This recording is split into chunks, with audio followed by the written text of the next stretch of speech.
Our chief health editor, Dr. Partha Nandi, joining us now with more insight on those cancer concerns. And Doc, I mean, this is enough to make the hair stand up on your neck for some of us. Absolutely, we talked about this. This is crazy. Yeah, we talked about this major study by the National Institute of Health, the NIH. As you heard Whitney mention, researchers found those who frequently use these types of products were more than twice as likely to develop uterine cancer compared to women who did not use hair straightening products. So serious stuff. Over 10 years, they collected information from over 33,400 American women between the ages of 35 and 74. And after crunching the data, researchers estimated that 1.64 of participants would develop uterine cancer by the age of 70. But for women who frequently use these products, they found that that risk was 4.05%. That's more than double. Now, the term frequently used, now that was defined as more than 4 times in the past 12 months. And of the participants who said they regularly used chemical hair straighteners, 60% identified as black women.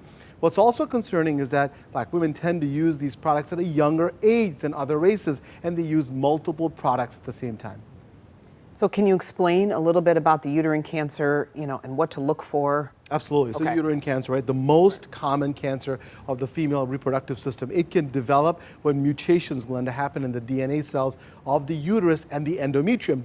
Now, typically, uterine cancer happens after menopause and tends to be more common in women who are obese. You can't fully prevent uterine cancer, but controlling diabetes, maintaining a healthy weight, and getting an annual pelvic exam are highly recommended. What symptoms to look out for? They include vaginal bleeding between periods or after menopause, lower abdominal pain or cramping in the pelvis, postmenopausal white or clear vaginal discharge, and if over 40, extremely prolonged, heavy or frequent vaginal bleeding.